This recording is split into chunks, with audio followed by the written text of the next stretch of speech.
Assalamu alaikum wa rahmatullahi wa barakatuh. Salam et respect pour tous. Je suis heureux de vous accueillir aujourd'hui. Nous allons commencer une série de sohba, c'est-à-dire discours, interventions. Ce sera en arabe et en français et qui sera diffusé par les médias sociaux qu'utilise notre confrérie. Il y aura des sujets multiples et divers que j'espère que vous allez apprécier. Ce soir, je vais parler des 4 ennemis de l'âme humaine. Nos maîtres, nos cheikhs, ils ont beaucoup travaillé pour affiner une méthode de purification de l'âme et du progrès de l'individu. Nous l'appelons tariqa. Tariqa, c'est un cheminement et c'est une méthode aussi. Le verset coranique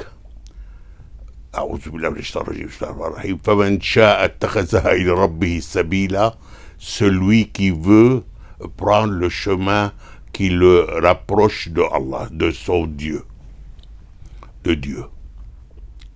Donc Allah précise dans le Coran qu'il y a un chemin qu'on peut utiliser pour être plus proche de Allah Jalla wa Ta'ala, et ce n'est une décision volontaire et c'est pas obligatoire et c'est pas pour tout le monde. Donc on a pris le chemin, nous sommes sur le chemin, nous appelons nous-mêmes as-sa'iroun, les cheminants. Nous sommes les marcheurs sur le chemin de la perfection, de la purification de l'âme, de l'amélioration de l'être humain. Donc nous sommes des marcheurs sur le chemin. Nous sommes déjà des privilégiés. Parce qu'Allah Jalla wa Ta'ala nous a gratifié de nous montrer le chemin et qu'il nous a mis sur ce chemin. La majeure partie du défi est déjà réglée. Nous croyons qu'Allah Jalla wa Ta'ala existe, il est seul, il a des awamir wa dawahi, des ordres et des interdits qu'il a envoyés à l'humanité, et qu'on peut s'améliorer, on peut utiliser notre vie sur terre pour améliorer notre personne, notre performance, pour être plus digne d'accéder au plus haut paradis possible. Ça, c'est un point essentiel. Le paradis n'est pas noir et blanc. Il y a plusieurs classes de paradis et walayazu billah, plusieurs classes de l'enfer. Donc, nous utiliserons cette vie pas uniquement pour accéder au paradis, c'est l'examen, mais doublé d'un concours, ça veut dire essayer d'aller le plus haut possible au paradis dans cette vie. Les maîtres soufis et surtout les maîtres de notre confrérie Tariqa al-Naqshbandi al-Aliya, ils ont fait des recherches, ils ont écrit des magnifiques ouvrages, ils ont établi une méthode très efficace et très utile pour nous. Je vais vous parler ce soir ou aujourd'hui de les 4 ennemis de l'âme. L'être humain dispose d'une âme. Cette âme, il y a des ennemis qui essayent de la corrompre. Nous allons voir qu'est-ce que les maîtres soufis et surtout de Tariqa al-Naqshbandiya ils ont établi comme danger, comme ennemi. Il y a 4. ils ont dit l'ego, al-wahm, al-wahm, le désir et l'imaginaire. Al-hawa wal-wahm, le désir et l'imaginaire. Deuxième ennemi. Troisième ennemi, al-zulm, l'injustice. Et quatrième ennemi, al-fujr, l'exagération et de faire trop. Vous allez voir que sont très subtil et très utile de connaître ces dangers pour un être humain qui veut se perfectionner. Premier danger, premier ennemi de l'être humain, c'est son ego. L'ego est là pour te contrôler. Et toi, tu es là comme être humain pour contrôler ton ego. An-nafsu ammaratun bis-sou. L'ego vous inspire de faire du mal. Non. Vous avez la volonté et le libre arbitre de choisir de ne pas faire du mal, ou de ne pas faire des bêtises, ou de ne pas avoir des vices. Donc, il faut contrôler, il faut dompter son ego. Il faut que l'être humain applique dans sa vie sur terre al-awamir wa al-nawahi al-ilahiyya, les ordres et les interdits divins. Allah nous a ordonné, Jalla wa Ta'ala, de faire des choses. Il nous a interdit de faire des choses. Il faut la soumission à la volonté divine. Et l'ego essaye de vous inciter à vous rébeller, de ne pas être soumis, de ne pas appliquer les règles. Donc, il faut maîtriser l'ego. Et il faut, par la volonté de l'être humain, d'appliquer la volonté divine sur terre et sur votre vie. L'ego est votre ennemi numéro un. C'est pas tuer l'ego, c'est le maîtriser, le dompter, le contrôler. Deuxième ennemi, al-hawa wal-wahm. Al-hawa, les désirs. Al-wahm, l'imaginaire. Donc, chaque être humain a ses désirs, légal ou pas, valable ou pas, utile ou pas. Vous voulez aller dans les salles de jeux, vous voulez vous saouler, vous voulez avoir une liberté débrider dans les relations amoureuses, disons. Donc il y a le hawa et il y a l'waham. Et l'waham, l'être humain a une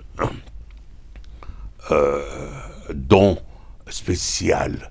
Il peut créer avec son cerveau de l'imagination. Il peut créer des événements, des situations, des personnages complètement imaginaires et fictifs et qui n'existent pas. Et il y en a des gens qui tombent dans le piège. Ils considèrent que leur imagination est véritable. Et ils perdent la faculté de distinguer entre le réel et l'imaginaire.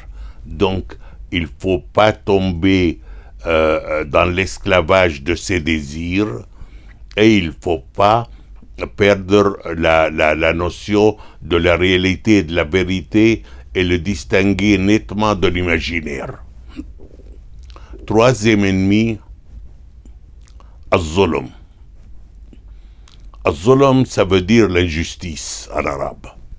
La définition de l'injustice est fantastique. Mettre les choses pas à sa place. C'est-à-dire, si je te dis à quelqu'un, cherche-moi 1 kilo de sucre dans la cuisine et tu m'amènes 1 kilo de sel que je mets dans le gâteau, je casse le gâteau et il sera immangeable. Donc, il ne faut pas, si on met l'escroc comme ministre et l'homme honnête en prison, tout ça c'est de zulm, c'est de l'injustice. Donc il faut éviter l'injustice dans la vie. La quatrième danger qui guette l'être humain, vous allez voir que ça a l'air banal, mais c'est pas banal du tout. C'est grave, et c'est la majeure partie de l'humanité sont dans cette erreur. C'est l'exagération, faire trop. À mon avis personnel, le défaut majeur des intégristes, c'est de faire trop. Ils pensent en faisant trop, ils faisaient mieux, ils faisaient bien. Non. Si on te dit, mets le gâteau 1 heure dans le four, et tu dis, si je le mets 4 heures, ce sera 4 fois plus délicieux. Si on te dit, mets 50 grammes de sel, tu dis, peut-être 200 grammes, c'est mieux. Si on te dit 1 kilo de sucre, tu dis 10 kilos de sucre, c'est mieux. Tu fais trop pour faire mieux, pas du tout. Il faut faire juste, il faut faire juste. Et il ne faut pas penser que faire trop, tu sers ta cause et tu t'améliores ton sort. Moi, j'ai beaucoup de respect pour la sagesse populaire en France. Le dicton français, faire mieux, c'est l'ennemi du bien. Et c'est très sage et très intelligent. Faire mieux, la volonté toujours de faire mieux, c'est contraire à la volonté de faire du bien. Faire juste, faire bien, et c'est très bien pour tout le monde. Barakallah fikum ajma'in, et merci. Et à la prochaine intervention. سبحان ربك رب العزة عما يصفون وسلام على المرسلين والحمد لله رب العالمين. اللهم إنا نسألك العفو والعافية والمعافاة الدامة وحسن الختام في الدين والدنيا والآخرة برحمتك يا أرحم الراحمين. Je vais traduire le doigt, le dernier doigt. Ya Allah, on te demande ton pardon, la santé, et tu regardes la finesse de l'hadith. Le prophète salam a ajouté le mu'afat al-damma. Le mu'afat al-damma, qu'est-ce qu'il veut dire? Ça veut dire il a pensé que être en bonne santé n'est pas suffisant. Donc il a ajouté le mu'afat al-damma. Ça veut dire être bien dans sa peau et être heureux. Donc, il faut le pardon, la santé et être heureux. Mu'afat al-tamma wa husn al-khitam, et la bonne finalité. Fiddini, dans la région, on commence par la région. Wa dunya, et dans notre vie terrestre.